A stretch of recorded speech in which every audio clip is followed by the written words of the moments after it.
Hey everybody, Dr. Tom Moorcroft here. So glad you're joining me for the podcast today. I am super stoked because today we're being joined by my good friend, Katie Kimball.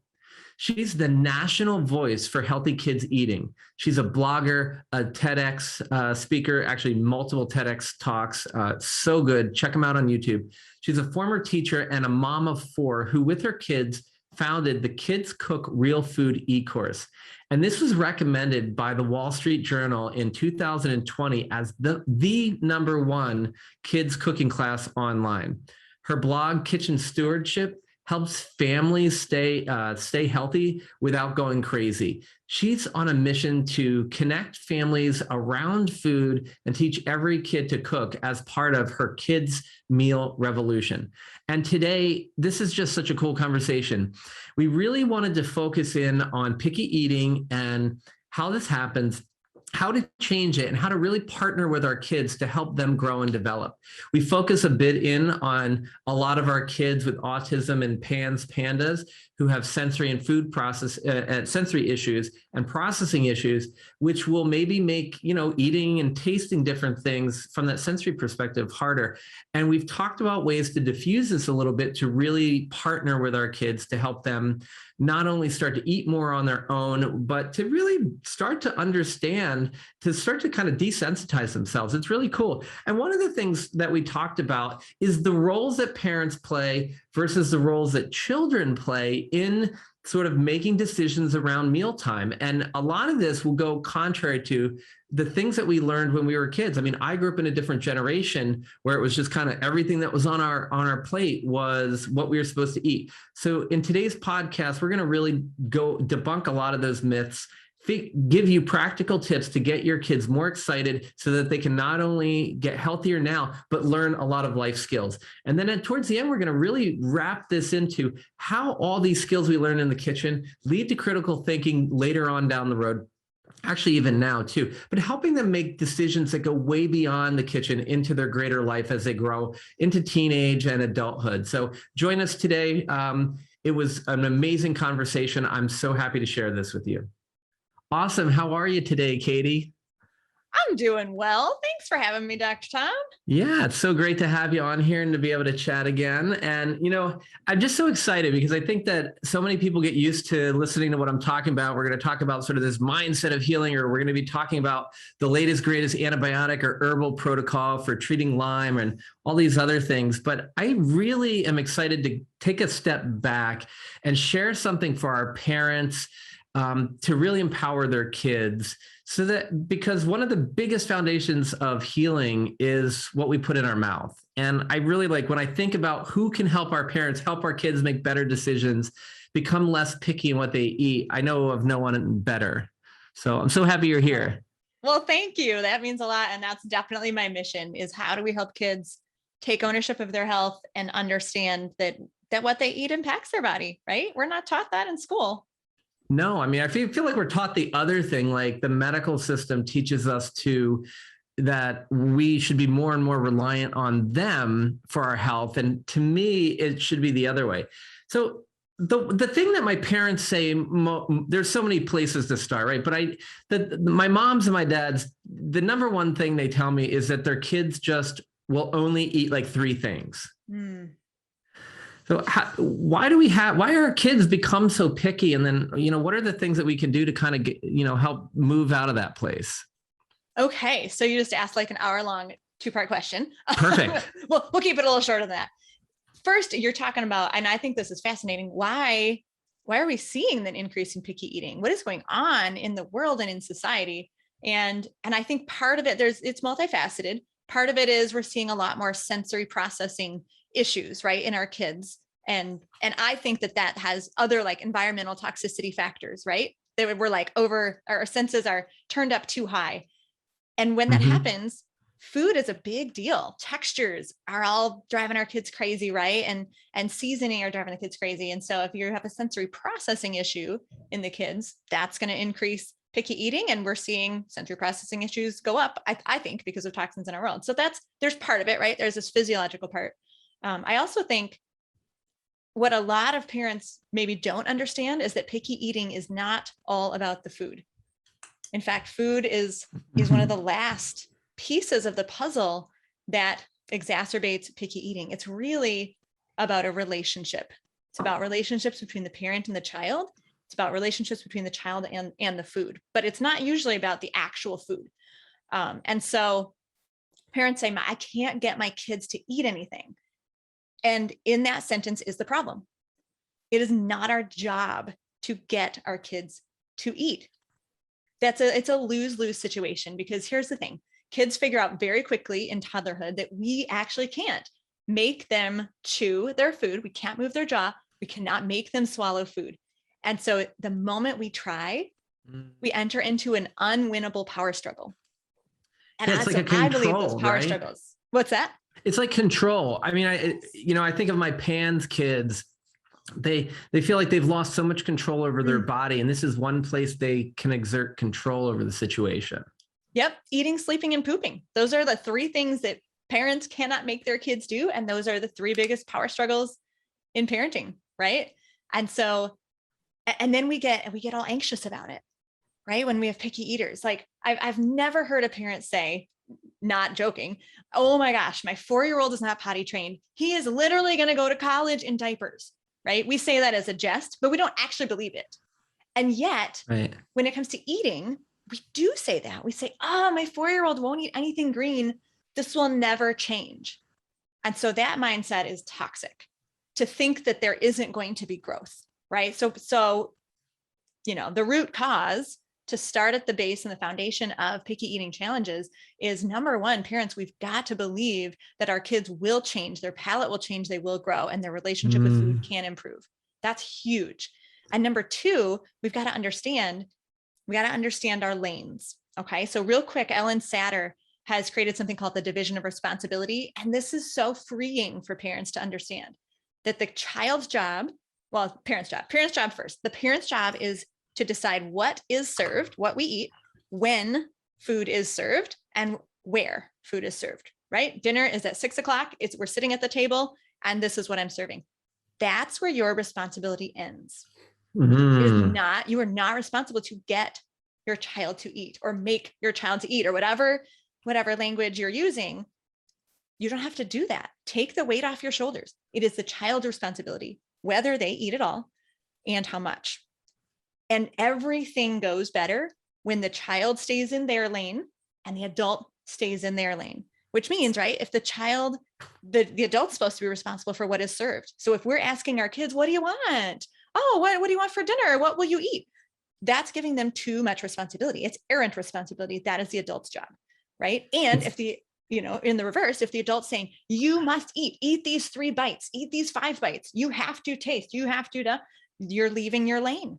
That is the child's responsibility. And if you just kind of straighten that out at the table, massive changes result. Now, this is really interesting because I'm flashing back to when my little black doggy Labrador mix when I was younger turned me into my parents, because they were doing like the canned peas thing. I'm like, you have to eat everything. Clear your plate, Thomas. And I'm like putting the stuff under the table to the dog, and he's eating it and eating it and eating it. And it was so bad that the dog was dropping it on the floor and stuff, right? Oh, no. And so the dog turned me in, when I don't blame him, because it didn't taste good. And so, I mean, I feel like what you're saying totally resonates with what I know is right, but it also flies in the face of a lot of what we're taught growing up. And a lot of us who are parents at this time, we grew up in a society that said the parents are responsible for what, when, where, and how much you eat, and whether you eat or not. They're responsible for everything. So how can we support our parents in making the shift, right? Because I think that so many of them are like, my kid needs to eat this, and they have to eat this much. Otherwise, like, where's that come from? I mean, is it just like we're in charge of our kids and we have to dictate everything, or? Well, we feel responsible, right? Absolutely. First of all, yes, the Clean Plate Club is what I call it, was huge when our generation was kids and the generation before that. And for whatever reason, that didn't cause a lot of picky eating, but that caused a lot of really disordered relationships with food, right? Where we're not listening to our bodies because our parents made us clean our plate. They made us eat when we weren't hungry, or eat when we were too full. And so we see a lot of problems in the adult population now because we have that disordered relationship with food. We don't know how to listen to our body's cues of hunger. So I mean, how do we get parents to stop doing it? Just stop it. Just stop it. Like, Cold turkey. Don't do it. It's because number one, it's not going to work. You're seeing that it's not working. You're frustrated already, right? Or you wouldn't be feeling like you had a picky eating challenge. And number two, like, well, it's not going to work. Really. Like, when we have to teach our kids, what do we want? Do we want to be following our kids to college, standing over them and instructing them on what to eat? No. We want to raise them to be able to have a good relationship with food. And so I think most parents would say, oh, yeah, that is my goal. I didn't even realize I was doing it wrong. You know? And so I hear from a lot of parents, I teach this in like a challenge structure, and I'll hear from people who will say, oh my goodness, like, you told me don't tell them to eat. And I didn't believe it. And I didn't think I could do it. And I thought this would be really hard. And I like forced myself to walk away physically and go to the kitchen and leave the little platter of vegetables out and not say anything. And I didn't think it would work. And it did. My kid picked up a pea pod and took a bite out of it. Or my kid ate half the carrots, or, like, there's a whole range of what does success look like. But the kids feel better. That's my favorite part, is when the moms say, you know what? I saw the stress leave the face of my child. Right? And kids can even articulate that.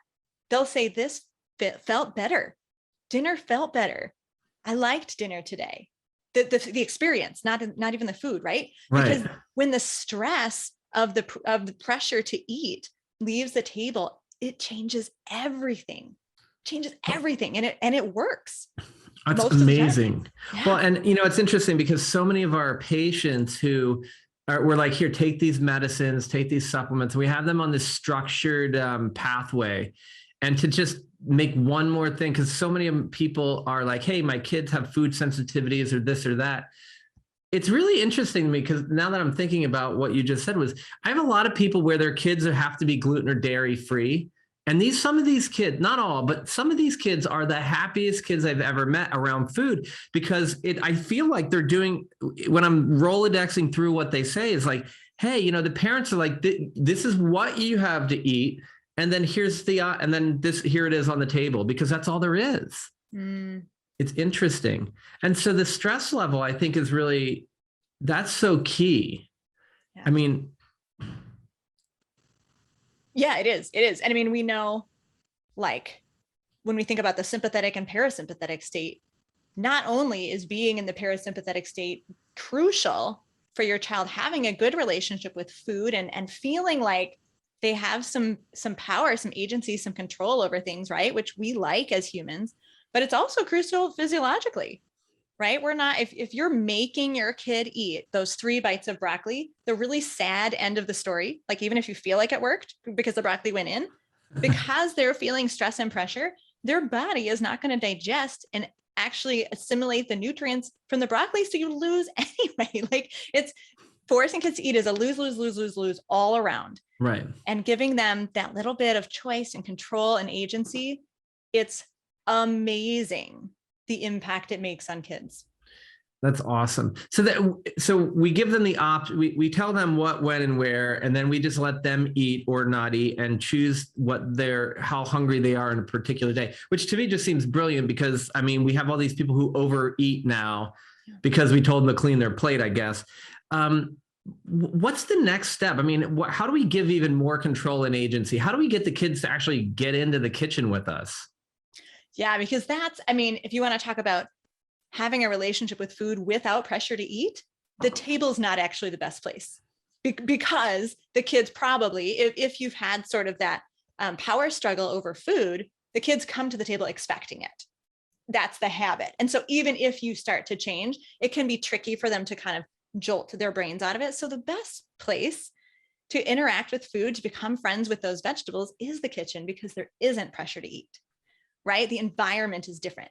And so when kids are part of making the meal, there's so much cool brain science that happens to help picky eating. So first of all, there's a bit of a sensory inoculation that happens when you are smelling, touching, maybe licking fingers, right? Because kids are gross.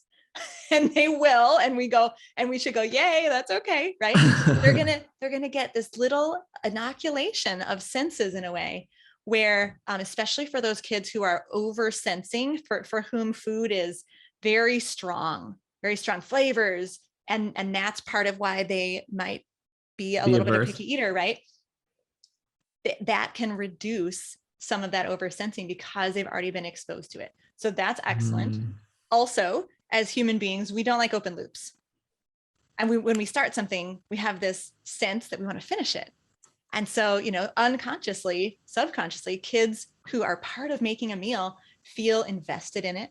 They feel some ownership in it. And they also feel like they started it and they kind of want to be part of finishing it. So they're more likely, it's not magic pixie dust, they're more likely to taste that meal because they are invested in it, because they had some ownership in it. And so it's very, very beautiful. Plus, kids like choice, right? So number three, if kids are part of the beginning of the meal, part of making choices about what is served. And again, I know I just said division of responsibility, like don't ask the kids what they want. However, right, within us creating some boundaries, right? We're going to eat a vegetable at this meal. What do you think? Broccoli or green beans? Okay. That's like an acceptable choice to give the kids because we are still creating the boundaries. But when kids are, again, part of like making the choices, I know my two older kids have made dinner once a week for 3 years now, which, by the way, parents, is a pretty awesome side effect of teaching your kids to cook. You might get a meal off, but they love being able to make those choices. Right? They for sure are going to choose a meal that they like and they'll be invested in it. And so that's, there's at least once a week, they're going to have a meal that they love. And so choice, that little sort of physical sensory inoculation and the closing the open loop are all really powerful factors in helping kids have that better relationship with food at the table that starts in the kitchen.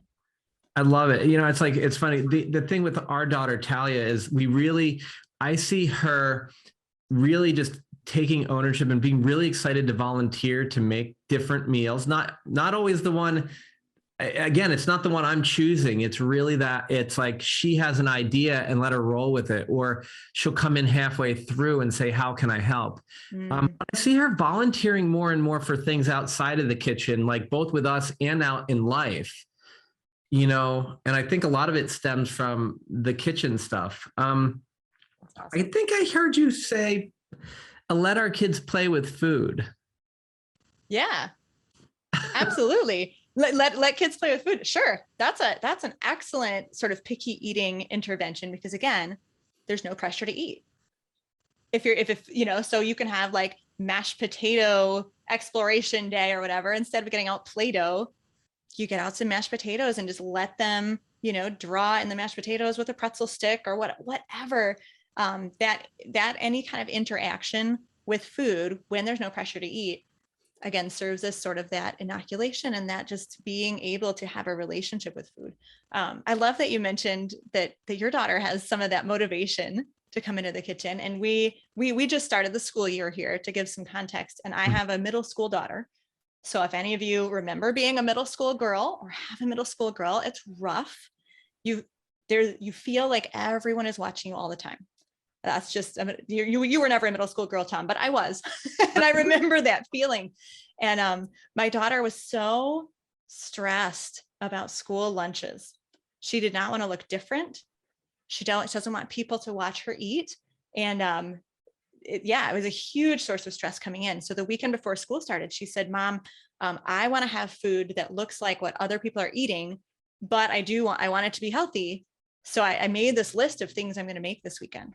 And she made homemade granola bars. She made a bunch of like energy balls. She made homemade gelatin with 100% fruit juice. And so what she packs for lunch is way too small. It's not very balanced. And I have to remember my lane, right? And not ask her, how much did you eat? Are you getting enough? And so I've decided that for me, school time lunch can't be a battleground. I'm just going to let her do her thing. And I'm glad she's at least getting, some fat and some nutrient density. And I just tell her, just try to make sure that breakfast and after school snack are giving you some nourishment. And then I kind of peek over, like, okay, she's got a nice big after school snack. That's good. I don't have to worry, because we worry that our little babies are undernourished. That's why we enter those power struggles, because we want to fix it. But sometimes we have to choose, right? We have to just let some things go and realize that when they have, especially as a middle schooler, she's 4 years away from leaving my house, 5 years away from leaving my house. I've got to start giving her, right? I've got to start giving her independence that she wants and that she needs and that she deserves. And so, it's this crazy process of just releasing the control in their lives. And I hope I'm doing it right. I don't know for sure. Well, it's interesting though, because I find that like Talia is very motivated to show off her skills to her friends. So she wants her lunch to kind of be like other people's, but at the same time, she likes to show off a little and say, look what I made. And I eat stuff that other people don't eat. And then she's like, my friends want me to bring them some. I'm like, nice. Okay. I remember like, we were talking about a year and a half ago, and I was just like, Talia's always been really into the food thing, but it was like, but getting her into the kitchen, it was like, she'd have times where she was all gung ho and other times where she seemed apparently totally disinterested in participating, because I want to teach her to be able to do this so that Jill and I don't have to cook every meal, and so that she's prepared.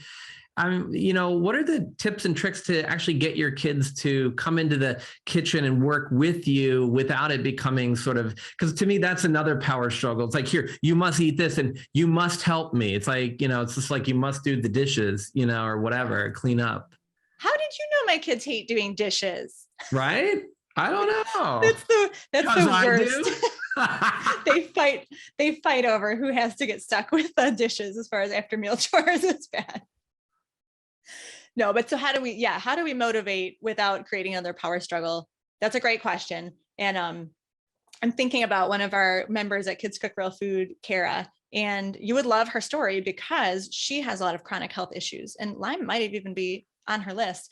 So she's learned through like experience and asking questions and in pushing against the mainstream a little bit that for her, food, what she eats, is the most important way to feel better in the face of all her chronic illnesses. And she has a lot of chronic fatigue. So some days it's like really hard for her to even get off the couch. But she looked at her 4 kids. I think they're aged like 3 to 10 or so. And she thought, gosh, they've got my genetics. And it was so important for her that her kids knew how to make real food for themselves. So she like powered through the fatigue. She used our classes. And what she teaches me watching her is that humility in the parent is a huge piece, because they're like the very first class, she said, well, one mom yelled, one kid cried, one mom apologized, and the toast got a little burned. So like it didn't start out super hot, but I think she showed a lot of humility with her kids. Like, this is hard for me and I'm learning with you, and then making it fun. The rest, her pictures after the first day, always smiling kids, feeling good about themselves. Like kids like to help. They like to do authentic tasks. It feels really, really good to do something that's not for a participation medal, right? To do something that can really serve your family. So part of the motivation is just getting them started a little bit. Like I like to tell parents, if you have like a 3-year-old and you think, well, my 3-year-old can't make dinner, they can't do anything. Teach your 3-year-old to measure a teaspoon of salt and to measure it well. And then you can let that 3-year-old start to measure some of the seasonings, because they're definitely motivated at that age. Let them start measuring some of the seasonings. And then when you eat the meal, right? So they've measured the salt and maybe the basil. And when you eat your lovely Italian meal, you say, oh, this is so good. Everyone, guess who helped make this taste so good? Right. And that fills the cup. It fills the cup of the 3-year-old who only has one skill he or she can do. But now they're going to be more motivated to come back because confidence feels good. Right. And I think the thing that's so cool about that is like, you can play it up and really point out and highlight what they've done, but it's not like baloney, right? Like kids know their baloney indicator is or their bullshit indicator, to be completely clear. They know when you're just, patronizing them. But if it's like, they really get motivated by this. And I think it's a great idea, because the more you see it, the better it is. And I remember a couple of years ago, Talia went to a ski class, an all-day ski class, so they get meals with it, right? And at the end of the day, the instructor comes up to us and they go, I've never seen this, but your daughter ordered a pomegranate and something and strawberry salad with grilled chicken, and all the other kids were having corn dogs. They're like, and it was like, she was just like, corn dogs aren't real food. Nice. Yeah. So, but I think that's the thing is like, the more you work on all the tips that you're giving us, Katie, they're the ones I guess what I'm saying is it's not instant gratification necessarily. It's you're building them up over time. Are there like age groups where certain things are better or worse to try and do? Like, I know like my daughter was stoked when I shared the knife with her, right? So, but if we're taking the 3-year-old and we're letting them do the measuring, what's our next level, to get them going? Yeah, I was just thinking about the knives because that's another motivator, right? When we raise the bar. Especially if you're a boy. Yeah, for sure. Well, knives and fire, like that's what freaks the parents out. And so we tend to be hesitant at times of letting our kids get in the kitchen. But again, like you win more when you let your kids do more and you just teach it in safe ways. So I'm thinking of a kindergarten teacher, Lenora, who had her kindergartners cutting up raw chicken for homemade chicken nuggets in like a classroom situation. But you can also get all the nasty germs, huh? I know, right? I get a little afraid of like raw meat and stuff, but I'm all for it. But I'm thinking what people are thinking now, right? I know. But kids love that, right? Kids love when we raise the bar and give them things to do that are beyond common cultural expectations. Right. So my son, John, he just turned 10. And when he was 7, he actually approached me and said, Mom, I think I'm ready for the bigger knife. Right. So we taught him how to use a sharp knife, a small one first, because that's the logical progression, right? You start with a butter knife, you move to a paring knife, then you move to a chef's knife. And so he'd been doing paring knife and like cucumbers and zucchini, kind of that like less dense foods for about a year. And he said, I think I'm ready for the big knife, Mom. Like he asked me, and Nice. And he articulates things so well. Sometimes he said, I like that I know how to cook because most of my friends don't. Right. And that feels cool. Wow. So what a huge motivator to be like, I am above the expectation. I'm above my cohort group. And so far, if I get my way, all the kids will have knives in their hands, and then that won't be a motivating factor. But for now, still a motivating factor for y'all. Right. Well, so, I kind of hear that like there's like we keep kind of going off of in the kitchen and at the table to this bigger thing called life. What's your experience been teaching all these kids for so long and these parents? Like, how does this transform people beyond the kitchen? So powerfully. At Kids Cook Real Food, we talk about connection, confidence, and creativity as being the benefits of teaching your kids to cook, right? Just like with picky eating, it's not all about the food. We think it is. The food is just what we have to do 3 to 5 times a day, but the experience is so much more.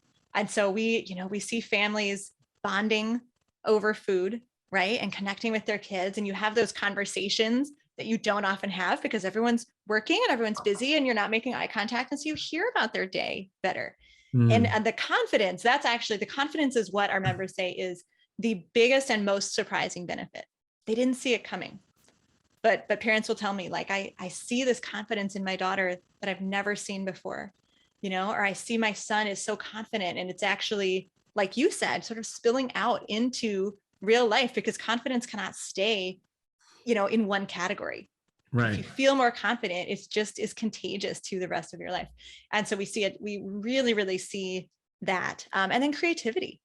It is so fun for me when parents share pictures. I remember one little girl, Lori is the mom's name, and her daughter was so creative. And she would go out to the garden and she'd pick like dandelion greens out of the lawn, and she'd go pick fresh produce in the garden and just create these soups. I don't think they always turned out delicious, but they always increased her confidence and her creativity. Right. And it was also practical. Right. Because sometimes creativity is just messy. It's just glitter all over the house. but in this way, Glitter. when kids are like think about it. You're a 10-year-old kid and you're taking a recipe that an adult wrote and you shift it a little bit and you tweak it for what you want. Holy cow. How can that not infuse creativity and confidence into that child? Yeah, it's crazy because I, as you're saying this, I'm remembering all the crazy concoctions that Talia makes, and I'm just like, and some of them are just god awful, horrible, but most of them are pretty good, and they might have a spice tuned up a little too much or a little too little. But it's amazing, like you said, like how much our kids can actually do. And when you give them the opportunity, when you really give them that ability to soar. And one of the things I just want to point out, because I'm a bit, to a lot of our parents who have especially teens, is our kids are always paying attention and looking to us for guidance, even when they're flipping us the bird as a 13-year-old, right? So they're always looking up to us. We have so much influence. So when you were talking about taking an adult recipe and tweaking it a little, that's what I do, right? Like I literally will look at a recipe and I think of it as an ingredient list, and then I just pick and choose what I want, and I don't even pay attention to how they do it, and I cook. And then Jill's like, oh my God, it's so amazing. And I'm so excited about it. I tell why I did this and that. And then so Talia starts to do the same thing. And if I allow her to go and do that, I give her that creativity and that confidence. But on the flip side, if I go, hey, no, you should do it this way, I just contradict what I just told everybody is the way I succeeded at something. And that just kind of was really struck me, Kate, as you said that. It's just, I think it's important to understand that we're not always going to be successful, and our kids aren't always going to be successful, but it's more than the enjoyment of the effort. So I just love that point and wanted to just like kind of highlight it for everybody. Well, and there's room for both. There's room for structure and flexibility, right? There's room for following the directions exactly. And there's room for opening the fridge and going, what can I make up? And that is the beauty of the kitchen, right? Is that you've got your engineer brains and you've got your artist brains. And we know, and we've got kids who get so stressed out if you say, don't use measuring cups and spoons, parents too, adults too, right? And then we've got kids who feel so confined if they have to measure everything. And so what a great arena to teach any life skill you can possibly think of that fits every personality trait. Right. So, at Kids Cook Real Food, we teach the kids to follow the recipe very exactly. And then we teach them to mess it up, so that they can have both and. Oh, that's awesome. Because right. And it's like funny, in our house, we talk about how the recipe is so important. If you're baking. Yes.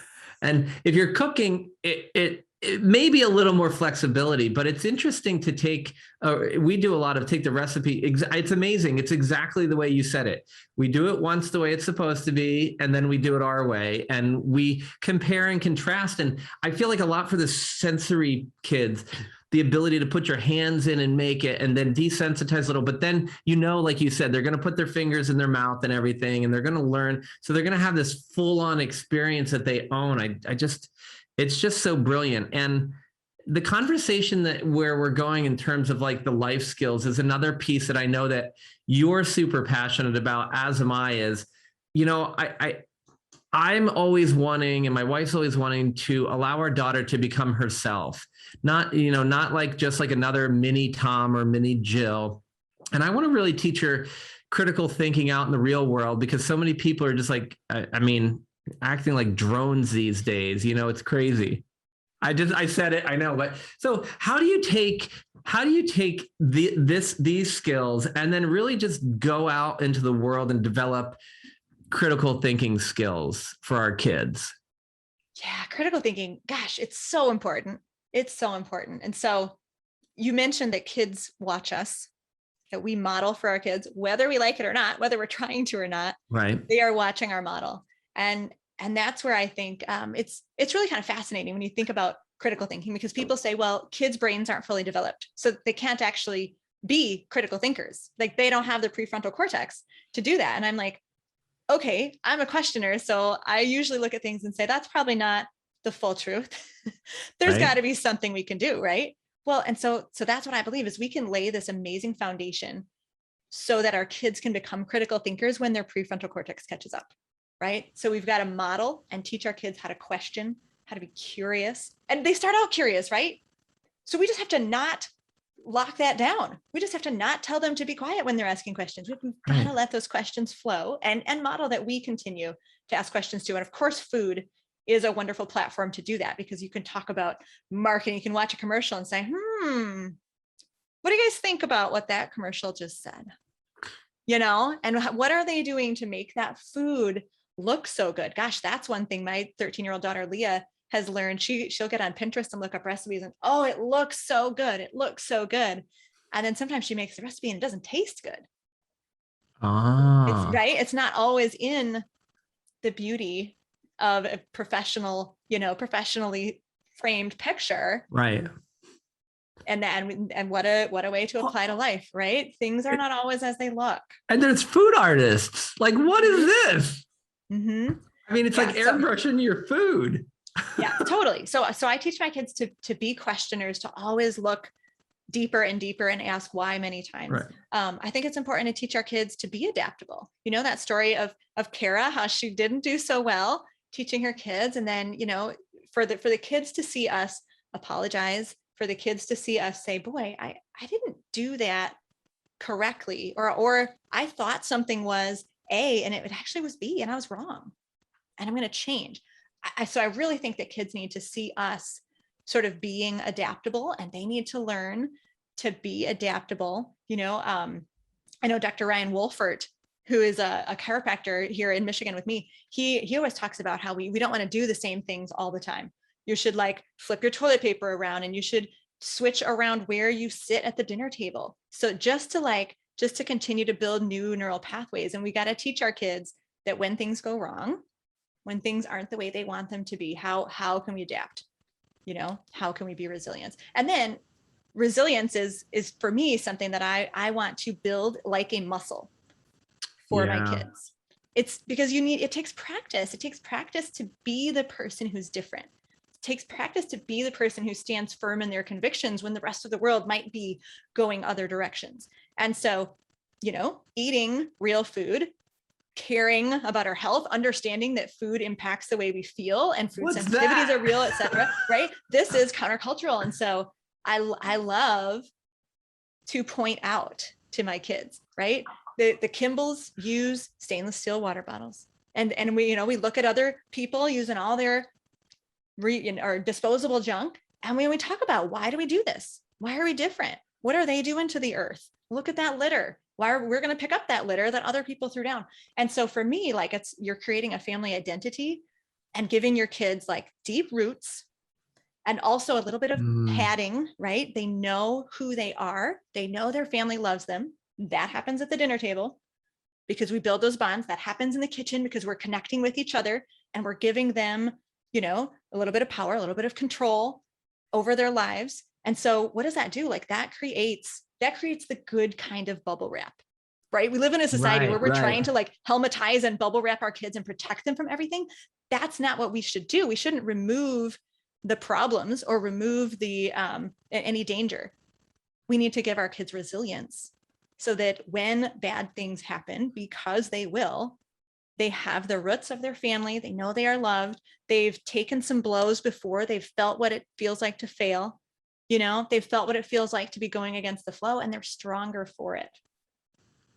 It's so badass. I mean, it's just great because I'm just thinking like the resilient kid. I mean, it's like, I know a lot of my patients, they're sending their kids out in the world and they're so afraid of them cheating or not following the thing because it's this structured thing. And I see in Talia, she has a pride. And I was just thinking like she knows so much about the animals that are impacted by the little plastic around the soda cans or even the sparkling water cans.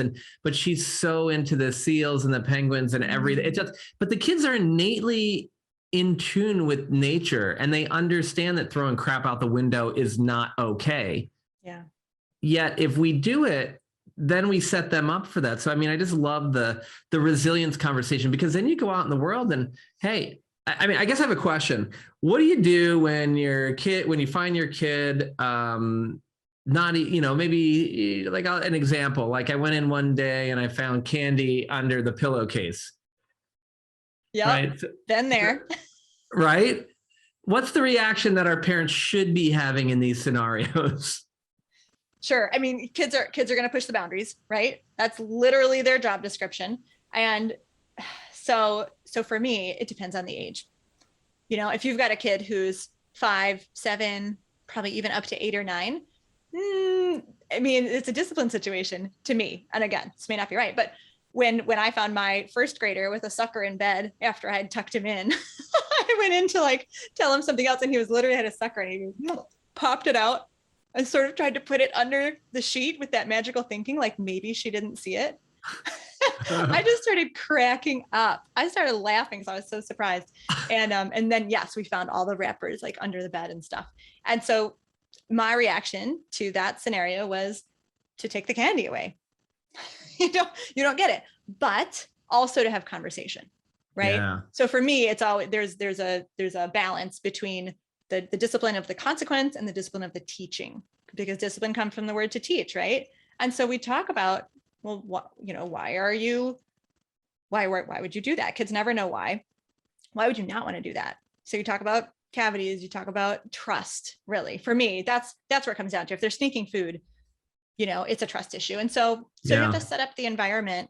And we've changed our dessert strategies a lot over the years. A lot. Right now, our current dessert strategy is that each kid gets one dessert a day and they can eat it whenever they want. Cool. And that's, it's a little bit, it's sort of balanced. Like some people say you should never have any restrictions on dessert. I just can't do that. Even though I know like some of the experts recommend it, I just can't quite do that. But we don't have restrictions on the when. So we don't set the kids up to see dessert as like the trophy you get after you finish your meal. Exactly. That can definitely set up some disordered eating habits. And they have like a budget, right? So it kind of teaches them budgeting. Like, when do I want to use my dessert? What's going to happen during the day? And so that's a life skill too, right? Planning ahead and future casting and stuff like that. So that's what we do right now. That's not what we did when I found the kid with all the candy. We were more restrictive. So the more restrictive you are, the more kids are going to push. So that's why you got to kind of have that balance. Yeah, it's almost like the Tai Chi. It's like the harder you push, the harder you're going to fall. Yeah. Wow, it's amazing. Yeah, I mean, I think using all of the tools that you teach, I've just seen, and it jives so much with the way Jill and I do things. It really helps Talia grow into this really like a woman at this point. I mean, she's 11 and she can cook. I mean, she could literally make a meal all day long. And the one other thing that you reminded me of just now was there was one time where she wanted her dessert early and she had it early. And then after dinner, we had dessert, but her budgeted dessert had already been had.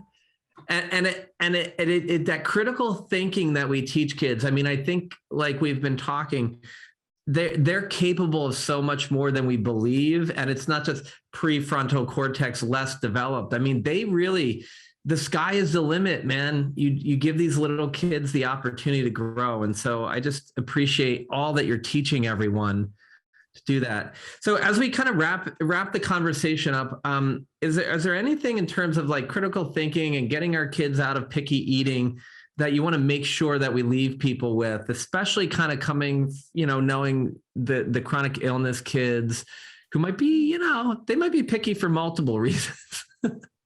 Sure. What do we need to be as parents that we didn't know? We didn't know we were signing up to be detectives when we decided to have children, right? But that's what we need to be. We need to be detectives. We need to ask, what's the root of this behavior, right? What's the root of this food sensitivity? And that modeling is what's going to help our kids, right, grow to understand their own bodies. That's our goal. That's our goal, is to help the kids understand their own bodies. And so when we can question what's going on and dig deeper, it takes time. And so we all feel like we're running out of time and we don't have enough. But this is what is worth investing your time in. It's raising kids who are going to be healthy, independent adults. And so if we can do that, if we can teach them to connect food to how they feel, and teach them to take some ownership in their health, there's no easy path, but it's a worthwhile path. Nice. I love it. And all this while getting to hang out and spend more time with our kids while we're doing the other things we need to do, which is make dinner. Exactly. There's a practical element in a big way. I love it. Yeah. Any excuse to spend more time with my family, I'll take in my busy life. So, hey, Katie Kimball, thank you so much for joining us. Just as a reminder to everybody, Katie is a mom of 4 kids who founded Kids Cook Real Food e-course. And this was recommended in 2020 by the Wall Street Journal as the best online cooking class for kids. So check out the show notes because we're going to have links to all of that. And Katie, thanks again for taking the time out to share this with everyone. Oh, it was great. It was great. We'll make sure that your kids have a fuller cup, that your listeners have a fuller cup. Right on. Thanks so much.